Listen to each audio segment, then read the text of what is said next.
গুরুদেব, আজ আমি এমন একটি রহস্যের কথা জানতে চাই যা নিয়ে গ্রামে গঞ্জে বহুদিন ধরে ফিসফিস করে গল্প বলা হয়।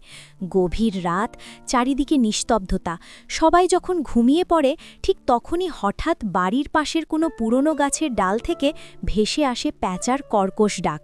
সেই শব্দে অনেকের ঘুম ভেঙে যায়।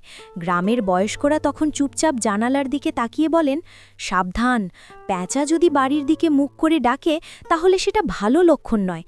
কেউ বলে সেটা অশুভ সংকেত, কেউ বলে বাড়ির ওপর কোনো অদৃশ্য ছায়া ঘোরাফেরা করছে, আবার অনেকে বলে ভূত পেতের পুরনো বইতে লেখা আছে কিছু কিছু রাতে প্যাঁচার ডাক নাকি অশরীরী শক্তির উপস্থিতির ইঙ্গিত দেয়। গুরুদেব, সত্যিই কি এই কথার মধ্যে কোনো রহস্য লুকিয়ে আছে? গাছের ডালে বসে প্যাঁচা যদি কোনো নির্দিষ্ট দিকে মুখ করে ডাকে তাহলে কি সত্যিই মানুষের জীবনে কোনো অশুভ ঘটনা ঘটতে পারে, নাকি এগুলো শুধু মানুষের ভয়ের গল্প? বেটি, রাতের অন্ধকার মানুষের মনে বহু রহস্যের জন্ম দেয়। দিনের আলোয় যে পৃথিবী শান্ত ও স্বাভাবিক মনে হয়, রাতের গভীর নিস্তব্ধতায় সেই পৃথিবীই অনেক সময় অদ্ভুত ও ভয়ঙ্কর মনে হয়।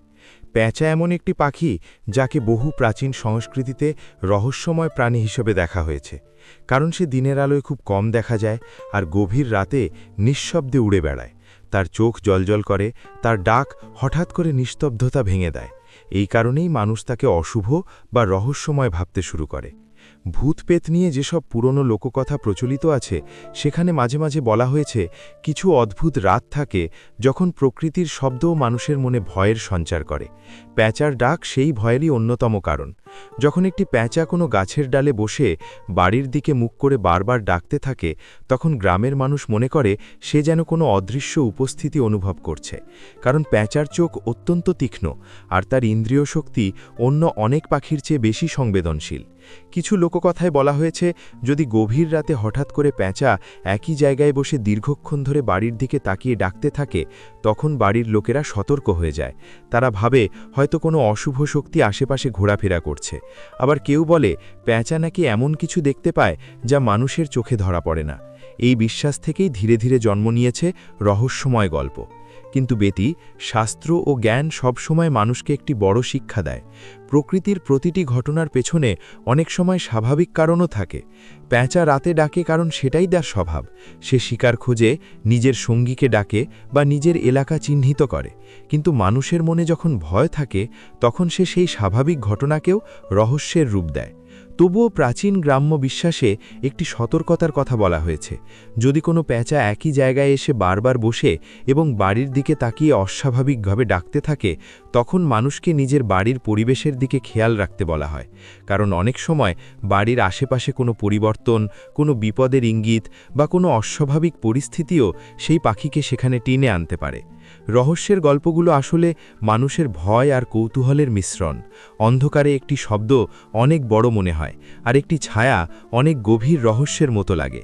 তাই যখন প্যাঁচার ডাক গভীর রাতে শোনা যায়, তখন অনেকের মনে অকারণ ভয় জন্মায়। কিন্তু মনে রাখতে হবে, ভয়কে সত্য বলে মেনে নেওয়া ঠিক নয়, বরং সতর্ক থাকা, নিজের মনকে শক্ত রাখা এবং আলোয় বিশ্বাস রাখা জরুরি। কারণ মানুষের সাহসই তার সবচেয়ে বড় রক্ষা। রাত যতই অন্ধকার হোক, ভোরের আলো ঠিকই আসে, আর সেই আলোয় সব রহস্য, সব ভয় ধীরে ধীরে মিলিয়ে যায়। তাই প্যাঁচার ডাক শুনে আতঙ্কিত হওয়ার আগে মনে রাখতে হবে প্রকৃতি তার নিজের নিয়মে চলেছে। মানুষের উচিত সেই নিয়মকে বোঝা আর অকারণ ভয়কে নিজের জীবনের ওপর প্রভাব ফেলতে না দেওয়া। গুরুদেব, গতরাতে আবার সেই অদ্ভুত ঘটনাটা ঘটেছে। গভীর রাত, চারদিকে এমন নিস্তব্ধতা যেন পুরো পৃথিবী ঘুমিয়ে আছে। হঠাৎ বাড়ির পাশের পুরনো আম গাছের ডাল থেকে সেই কালো প্যাঁচার ডাক ভেসে এলো। কিন্তু এবার একটা অদ্ভুত ব্যাপার দেখলাম। প্যাঁচাটা যেন স্থির হয়ে বাড়ির দিকেই তাকিয়ে আছে। তার চোখ দুটো অন্ধকারে জ্বলজ্বল করছিল আর সে একটার পর একটা ডাক দিচ্ছিল। গুরুদেব, তখন মনে হচ্ছিল যেন কেউ অদৃশ্যভাবে আমাদের বাড়ির চারপাশে ঘুরে বেড়াচ্ছে। ভয় এতটাই লাগছিল যে জানালার পর্দা টেনে দিলাম। গ্রামের মানুষ বলে যদি প্যাঁচা দীর্ঘক্ষণ ধরে বাড়ির দিকে তাকিয়ে ডাকে তাহলে নাকি সেটা কোনো রহস্যময় সংকেত। গুরুদেব, সত্যিই কি প্যাঁচা এমন কিছু দেখতে পায় যা আমরা দেখতে পাই না? সেই রাতের নিস্তব্ধতার মধ্যে তার ডাক শুনলে কেন যেন মনে হয় অদৃশ্য কোনো ছায়া আশেপাশেই লুকিয়ে আছে। বেটি, রাতের পৃথিবী দিনের পৃথিবীর থেকে অনেক আলাদা। দিনের আলোয় আমরা যা স্পষ্ট দেখি, রাতের অন্ধকারে তা রহস্যে ঢেকে যায়। প্যাঁচা এমন এক প্রাণী যার জীবনই তৈরি হয়েছে রাতের জন্য। তার চোখ এত তীক্ষ্ণ যে অন্ধকারের মধ্যেও সে সামান্য নড়াচড়া দেখতে পারে। তার কান এত সংবেদনশীল যে দূরের ক্ষুদ্র শব্দও সে শুনতে পায়।